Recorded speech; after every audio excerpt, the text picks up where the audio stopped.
Al-ulama warasatul anbiya. Ulama itu pewaris Nabi Muhammad SAW. Nabi Muhammad tidak mewariskan harta, pangkat, jabatan, tahta, kekuasaan, tidak mewariskan dinar, dirham. Apa warisan Nabi? Ilmu, amal, akhlak, adab, sopan santun, warok, khauf, khasyah, dzub, amar ma'ruf, nahi mungkar, jihad, majlis ilmu. Ini warisan Nabi Muhammad SAW. Nabi tidak mewariskan apa-apa. Warisannya Nabi, makanya dikatakan al-ulama amanahur rasul. Ingat ini, al-ulama amanahur rasul. Ulama itu adalah amanahnya Rasul. Maksudnya apa? Para ulama mereka itu yang diamanahkan oleh Rasulullah. Rasulullah mengamanahkan ini agama kepada para ulama.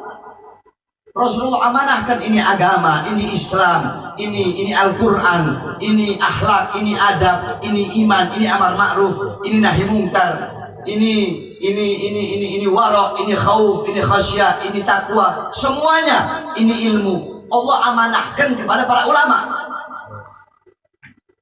Jadi ulama itu yang memegang amanah Rasulullah, tapi tidak semua. Fa-idza lam yuhibbud dunia. Selama ulama itu tidak cinta kepada dunia. Fa-idza lam yukhalitus sultan, dan selama ulama itu tidak bergaul dengan penguasa. Kalau dia bergaul dengan penguasa, tidak menegur, kemudian dia cinta kepada dunia, faqad khanallah wa rasul, maka dia telah mengkhianati Allah dan mengkhianati Rasulullah. Pertanyaan saya, apakah ada pengkhianatan yang lebih besar di dunia dan di akhirat selain daripada mengkhianati Allah dan mengkhianati Rasulullah? Ulama yang menjadi amanah daripada Rasulullah, tapi kalau dia cinta kepada duniawi, dia bukan menghidupkan Islam, tapi cari hidup dalam Islam. Dia bukan menghidupkan agama, tapi cari hidup dalam agama. Dia bukan menghidupkan dakwah, tapi cari hidup dalam dakwah. Dia ceramah pasang tarif, dia ceramah pasang tarif, yakni menjual ayat-ayat Allah, menjual hadis. Ustadz-ustadz, ulama, kiai, habib yang ceramah pasang pakai tarif. Kemudian mereka yakni menjual agamanya Allah Subhanahu wa taala. Kemudian bergaul dengan penguasa, bukan memberikan nasihat, bukan memberikan ini, malah menjadi alimun alladzi yaj'alu ilmahu ta'bil ra'il muluk, berilmu tapi ilmu dijadikan untuk mengikuti kemauan para penguasa. Nah, mereka tidak termasuk dalam amanah Rasul. Mereka tidak termasuk dalam ulama yang memegang amanah Rasulullah SAW. Bahkan mereka termasuk dalam kategori faqat. Ingat, ada faqatnya. Faqat, sungguh faqat khanallah wa rasul. Sungguh mereka telah mengkhianati Allah dan mengkhianati Rasulullah. Tidak ada pengkhianatan sepanjang zaman. Tidak ada pengkhianatan yang lebih besar selain daripada mengkhianati Allah dan mengkhianati Rasulullah SAW. Ulama ada dua, ada ulama yang benar, ada ulama yang ulama benar juga ada dua, ada ulama yang tegas, ada ulama yang lembut. Nah, yang lembut jangan pernah menghilangkan ketegasannya Nabi. Terserah ini mau bahas ilmu Nabi, akhlak Nabi, adab Nabi, bagaimana sopan santunnya Nabi, itu benar, semua benar. Tapi jangan pernah ente orang menjatuhkan, menjelekkan, menjelekkan beliau-beliau, para ulama, para habaib, para kiai yang ceramahnya tegas, yang mengajarnya tegas. Jadi yang lembut jangan hilangkan ketegasan Nabi. Yang tegas kita orang juga nih, yang tegas tidak boleh menghilangkan kelembutan Nabi. Jadi ibarat kata begini, kita yang tegas, jangan coba Nabi Muhammad membakar masjid Tiror, jangan cuma begitu aja yang kita bawa. Nabi Muhammad itu kalau idza khataba ihmarat ainahu, Nabi Muhammad kalau khutbah kedua matanya memerah, wa ala sautu meninggi suaranya. Nabi Muhammad itu berperang, Nabi Muhammad itu berjihad. Nabi berkata afdhalul jihad kalimatu haqqin rasul. Jangan cuma hanya itu saja, tapi kita yang tegas juga harus menyampaikan bagaimana akhlak Nabi. Bagaimana adabnya Nabi, bagaimana sopan santun Nabi, bagaimana kasih sayang Nabi kepada orang-orang kafir zimmi, kafir muamman, kafir muahad. Bagaimana sabda Nabi, man adza dhimmiyan faqad adani, barang siapa yang menyakiti kafir zimmi sama seperti menyakitiku. Bagaimana hadis Nabi, man qatala muahadan lam yarih raihatal jannah, barang siapa seorang muslim yang membunuh seorang kafir yang dimana dia ada hidup damai, memiliki perjanjian damai dengan umat Islam, kemudian si muslim bunuh, maka si muslim yang membunuh itu tidak akan pernah mencium bau surga. Nah, kita orang yang tegas, kita bawa akhlak Nabi, kita bawa adab Nabi. Cuma kadang-kadang yang lembut ini gak mau bawa itu, cari aman. Cuma bawa Nabi itu akhlak, adab. Iya benar, gak salah, betul. Dan kami selalu sampaikan itu. Tapi kalian yang lembut, jangan juga hilangkan ketegasan Nabi Muhammad. Jadi terserah, kita mau ikut yang tegas boleh, mau ikut yang lembut juga boleh. Intinya itu, ulama ada dua, ada ulama akhirat, ada ulama dunia. Ulama dunia adalah ulama su. Nah, ulama akhirat juga terbagi menjadi dua, ada ulama yang tegas, ada ulama yang lembut.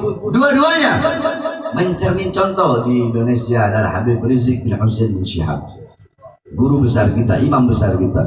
Beliau tegas di dalam menyampaikan ceramahnya, bahkan beliau rela dipenjara berkali-kali demi menegakkan kebenaran, demi menyuarakan kebenaran. Beliau singanya Allah Subhanahu wa taala. Beliau melawan segala macam kezaliman, kemungkaran, semata-mata demi bangsa, demi agama, demi rakyat, demi Indonesia. Beliau tegas dengan ketegasannya. Di sisi lain ada almarhum Habib Munzir Al-Musawwar. Sekarang ada Habib Lutfi bin Yahya. Anak sebut Husain Ba'agil ya.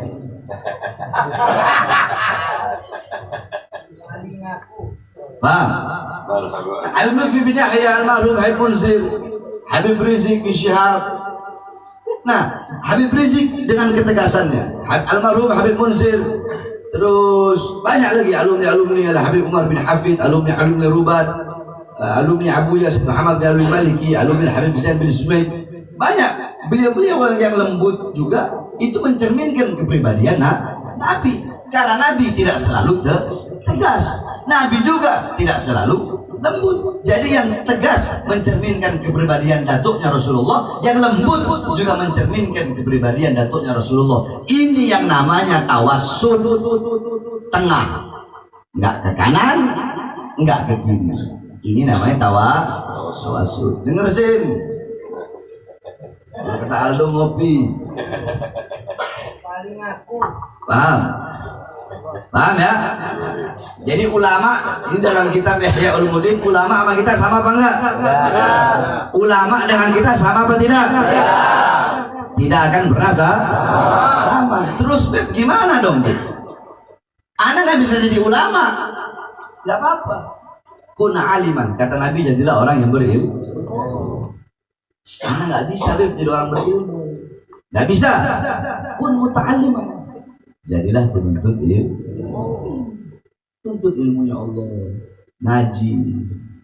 Aduh Beb, anak udah tua Beb, anak udah segede gini, gimana mau mondok? Nggak bisa juga, nggak apa-apa. Ada pilihan lain. Kun mustami'an, jadilah pendengar ilmu.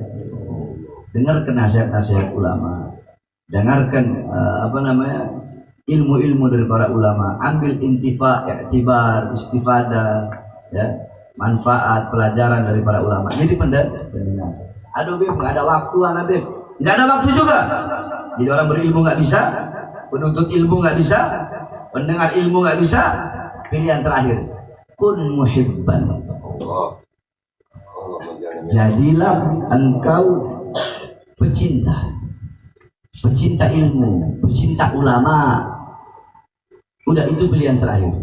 Jangan udah berilmu enggak, goblok iya, bodoh iya, tolol iya, santri bukan, pendengar bukan,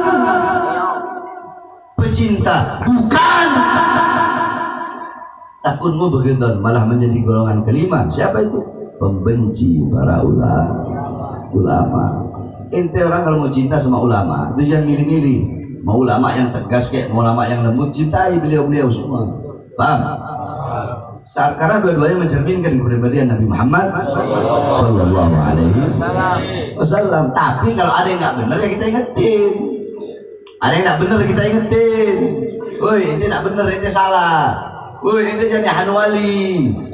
Woi, ini deket sama dia. Ini peringatkan dia. Ini bilang sama dia, kalau nggak tahu urusan agama jangan bahas agama. Kalau nggak tahu urusan akidah jangan bahas akidah. Itu bukan kau punya ranah. Kamu suka sama Arab kek, mau nggak suka sama Arab, kau punya urusan. Tapi jangan kau bawa Tuhan. Itu namanya tamtsil, namanya tasbih. Ketika berkata Tuhan bukan orang Arab, Tuhan bukan orang. Orang, tahu orang. Orang itu yakni bahasa gamblangnya bisa jelaskan kepada kamu. Apa itu orang? Orang itu ro'a bi'alatil ain, melihat dengan alat jawab, melihat dengan alat sami'a bi'alatil udhun, mendengar dengan alat takallam bi'alatil lisan, berbicara dengan alat lidah, lisan. Dhaqa bi'alatil qalb, merasa dengan alat hati. Itu namanya orang, itu namanya manusia. Nah terus kalau kau bilang Tuhan bukan orang Arab, terus orang mana? Nah orang mananya geser, orang mananya orang. Berarti engkau mensifatkan, menyamakan Tuhan dengan makhluk ciptaannya. Makanya dari kecil belajar sifat 20.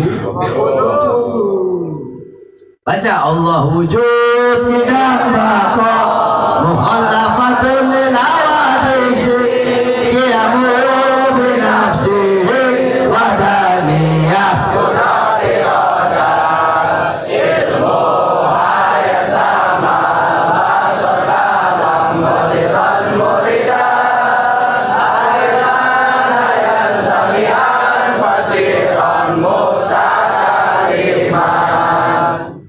Allah Subhanahu wa taala laisa kamitslihi syai'un. Allah itu tidak serupa, tidak sama dengan makhluk ciptaannya. Kalau ente bilang Allah itu orang, ente mau bilang, ente gak usah main-main bahasa. Mau bilang Allah orang Arab atau mau bahasanya orang atau bukan orang, di situ ada kata orang. Sama seperti Anda bilang, Ana nggak mau Ana nggak mau ngobrol sama ente pakai bahasa Sunda, sumama. Ana nggak mau ngobrol sama ente pakai bahasa Sunda, sebab Ana punya abah orang Sulawesi. Contohnya seperti itu. Nah, berarti kan itu kan, yakni menyamakan ente dengan Ana punya abah. Berarti sama-sama orang kan? Saya tidak mau berdoa dengan bahasa Arab karena Tuhan bukan orang Arab. Ya berarti kan menyamakan dengan makhluk. Itu aja. Terserah orang mau bela dia, mau bela apa, Allah terserah. Ente bela dia sesuka hati dia. Kita yang kita sampaikan ilmu, dalil, ada marotihnya. Yang kita sampaikan kebenaran.